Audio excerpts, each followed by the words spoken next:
Hey loves, and welcome back to Life with Chekesha. You already know what today is. It is Winedown Wednesday. Yes, one of my favorite days of the week because you guys know how much of a wine enthusiast I am.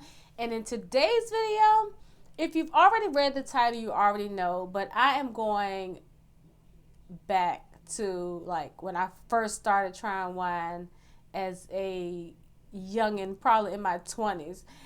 So I am doing this for you guys. You all asked for this wine varietal, so I am going to give it to you today. So if you want to hear more about today's wine, keep watching.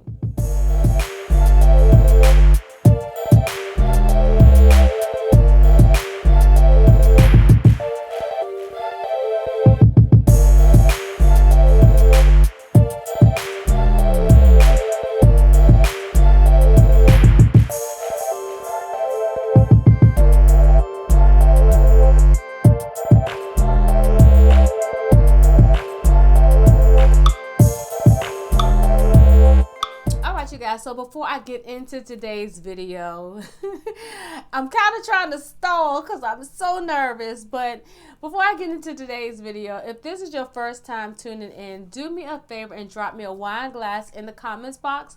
That way I know that you are new. And as well, if you are new to the channel or you're a returning viewer and you have not done so yet, go ahead and click that subscribe button and that notification bell so you can always be notified.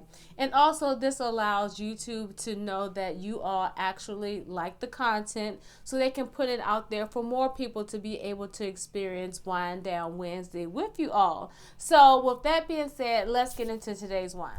All right, you guys, so I know y'all probably tripping off me because I'm talking about I'm scared and all of this stuff. So today's wine is a Moscato. And the reason why I say I'm scared is because Moscato is typically known as a dessert or sweeter varietal. And since I've been on my wine journey, my palate has really grown and it has outgrown the super sweet type of wines. So I'm scared because I know how my palate is now, and it's hard for me to drink sweeter wines, especially just sipping. Now, if I'm pairing it with something a little salty or a little spicy, I can do it, but just to sip on it, we gonna get through this together, okay? All right, so today's wine is by Oliver, and it is a cherry Moscato. And I picked up the flavored Moscato for a couple of different reasons. One, because selfishly I was hoping that by it being flavored, it would take away some of the sweetness.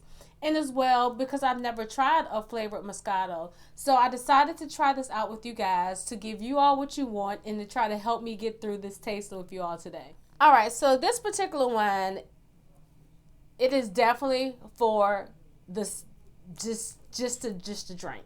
Like, if you're looking for something to get a little buzz on, this is not going to be the wine.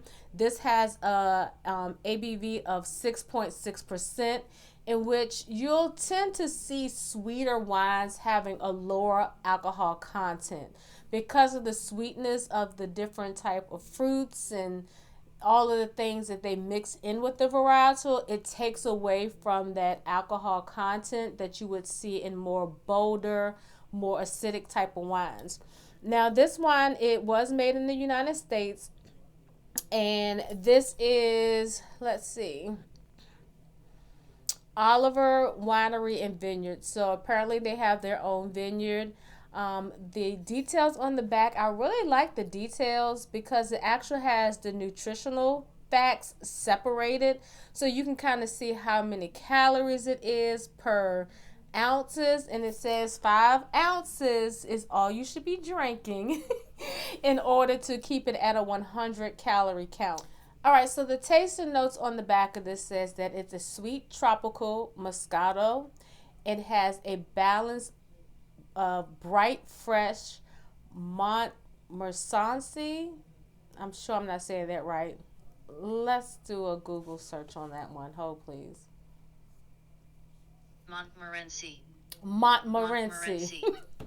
So it has a fresh Montmorency cherries and a hint of spritz finish in every sip. So I'm interested in seeing how this is when it says spritz, because it doesn't look like it has any bubbles. So I'm not really sure about the spritz part. But I love cherries. I love the sweetness of cherries, but you can also get a little bit of tart. You can have some tartar cherries. So I'm really interested to see how these Montmorency cherries, how they taste, whether they are sweeter or tartar flavor. I do know on the front of the wine it does say Moscato wine and tart cherries, so that should answer my question. However, you know, some people's tartness is a little different than others, so let's go ahead and pour this so we can actually get into figuring out if these tasting notes are really what they say they are. Okay, so I can see the little spritz to it now that I've poured it. You can even see it in the bottle. Now it doesn't have a like the cork with the cage where you would normally see in your wines that have some spritz to it. But I don't know if you can see in the bottle. You see the little bubbles? So you definitely would have to make sure you seal this really good, and you can really see the bubbles in the glass. You see it? So we're going to see whether it has a bubbly taste or just that little spritz, that little fizz that it's talking about. But we're going to go ahead and do our regular routine. We're going to see the wine. So we're going to look at it. We're going to do the tilt just to see what the meniscus or the halo looks like to kind of determine if it's a newer grape or an older grape. I know on your end it's hard to see, but on my end it's a fairly thin line, so I'm assuming this is a newer grape. It doesn't say on the bottle what the vintage is on here, but I'm pretty sure if I googled it or went online, it would say it. And when you're reading your wine label, sometimes it's not going to have some of the traditional things that you look for, like the varietal, which is the name of the grape. It may not have where the grape was harvested from. It may not even have the ABV, the alcohol by volume. It may not even have the year that the grape was picked. But sometimes with further research, if you go online, you can find those things out. Now, I am going to swirl it because I do want to see if the legs or the tiers of the glass is true to that 6.6%. And it kind of looks like it is. So we're going to go ahead and swirl. Yes, and that thing, it falls super fast. I don't know if you can see. Let me see if I can get closer. So we're going to swirl. So you're looking for that little line right here. See how fast that line, they're just going down? The tiers of the glass is going down super fast. So the alcohol content is very low. So this is definitely probably a good wine to sip on with the dessert because it's not going to take you over the edge. Typically when you're doing dessert wines, it's at the end of the night. So you don't want anything that's going to continue to accelerate your buzz if you've been drinking wine that has higher alcohol content or other libations that have high alcohol levels. And that's how dessert wines typically are. They're normally lower in the alcohol content because it's the end of the night. You want to kind of wind things down. So when you're picking these sweeter wines, if you are looking for something to get you a buzz, check the ABV on it first. I'm just saying. But I'm not looking for that. I just want to taste this and see what it's all about. So we swirled it to look at the legs, to see how the alcohol content is, and to also open up those smells of the cherries that they're stating that they have in there. So now we're going to go ahead and sniff. It has a very flat smell to it. You know how, like, I'm assuming, like, because it has a little bit of fizz, it would be more bubbly and bright and open up my nose when I smell it, but it smells real flat. I'm gonna smell it again.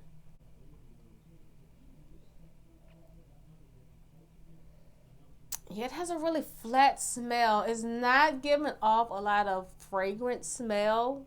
Like I'm not really picking up that cherry, but we're gonna go ahead and sip it and see if that cherry pops out.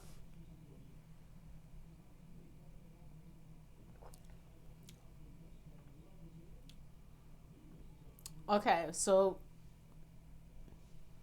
on the immediate sip, it's got a flat taste to me. And not just like when I say flat, you can have a wine that doesn't have fizz and it still tastes flat. I don't want to say stale because I don't want to discourage you because it doesn't taste bad. It just tastes, it doesn't taste, it doesn't give me that pop, that initial sip on the front of my palate. It doesn't give me that wow factor. You know what I'm saying? But it's not as sweet as you would think because it's being a Moscato. And I really believe that tart cherry is what brings that sweetness level down a little bit. So let's sip it again because I feel like I got to really sip on this to really give you my true opinion on what I'm feeling and what I'm tasting. So I'm going to sip again.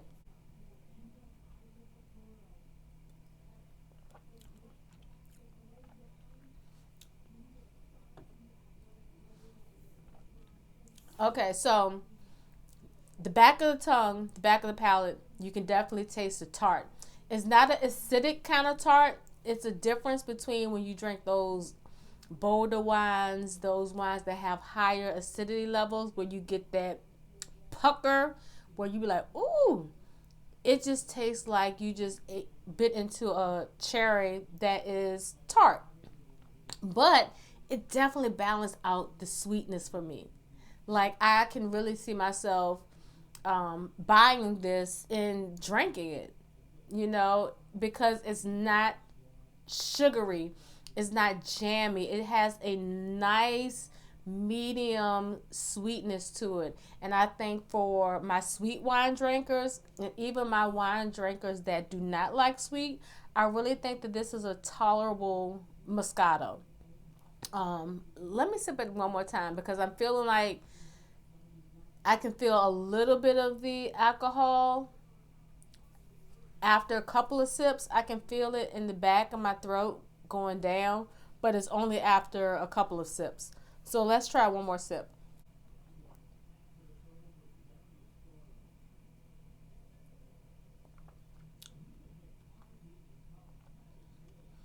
And I do get a little bit of the spritz.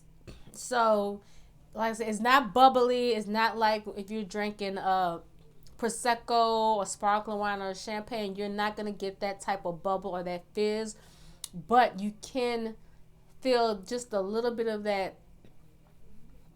I don't know what the shoulders are doing, but that sudsiness a little bit, if that makes sense. But this is really, really good. I got myself all hyped up to be nervous about this, but this is really good on a scale. And I want to start kind of rating the wines based on what I like. Again, everybody's palate is different. But if I had to give this an emoji, I would probably give it a. Let me sip one more time.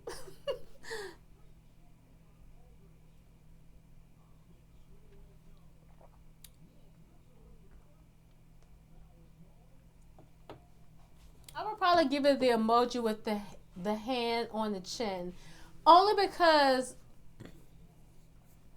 it's good, but it make you want to say, like what else? Like, am I missing something? Is it like it just giving me that kind of feel?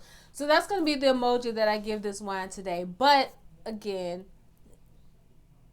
if you're not into sweet or wines, I really think that if you wanted to serve a Moscato at a dinner party or at your house, whatever the case may be, I think that this is a nice balanced Moscato. And I do like the fact that they use the term or the word balanced in their wine details on the back because it does have a nice balance. It brings the sweet wine drinkers and the non-sweet wine drinkers together. I really think it will be tolerable because I am at that place when I drink Moscato. like straight Moscato, even like Moscato d'Astis, I can't tolerate it, but this is very tolerable.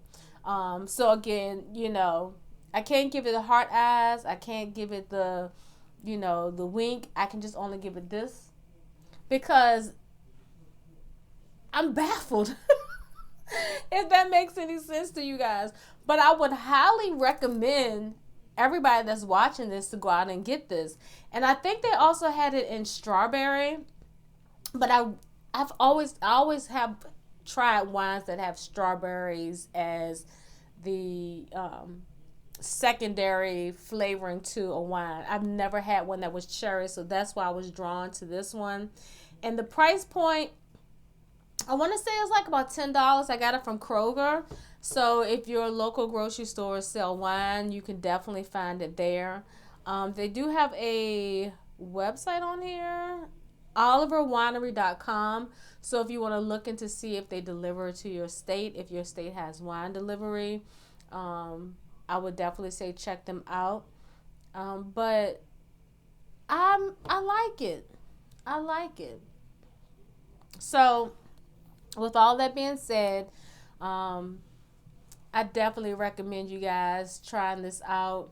Sweet wine drinkers and non-sweet wine drinkers. It definitely has a nice balance. And let me know in the comments if you have tried it, or if you've tried the other flavor, or if you are going to try it. I would like to hear your opinions. I know Winedown Wednesday is still kind of new to you guys. So some of you might just be watching it for entertainment, because I know I can be a little silly. But if you're looking to get into wine and get your feet in and get wet and, figuring out what wine would be a good first wine, I think this will be a good first timer as well.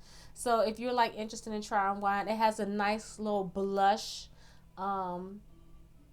coloring to that. And I'm assuming that's from the cherry, because typically Moscato is more on the yellow side or white wine side, but it has a nice pretty color to it, and it's perfect in my glass. Y'all, my hands look terrible. They look dry. My nails ain't on, but that's okay. I'm still gonna give y'all Winedown Wednesday, okay? So if you've enjoyed this video and if you're interested in trying this wine, give me a big old thumbs up, and as well go ahead and click that subscribe button and that notification bell so you can be notified every time I upload new videos, and as well to let YouTube know that y'all like Life with Chekesha and you want her videos to be out there in the algorithm, okay? So anyway, so I'm gonna go ahead and go. I'm gonna finish this. And one thing that I didn't mention, this is very cold. I put it in my regular refrigerator. I didn't put it in my wine fridge. In my opinion, sweeter wines are best served cold.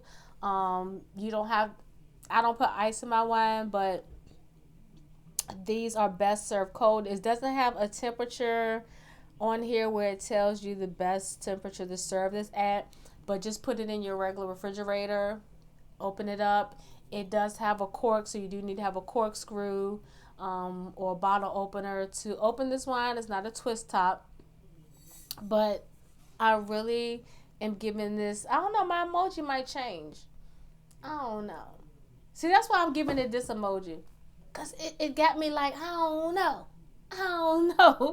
But anyway, so I hope if you try this, or if you have tried it, that you've enjoyed it.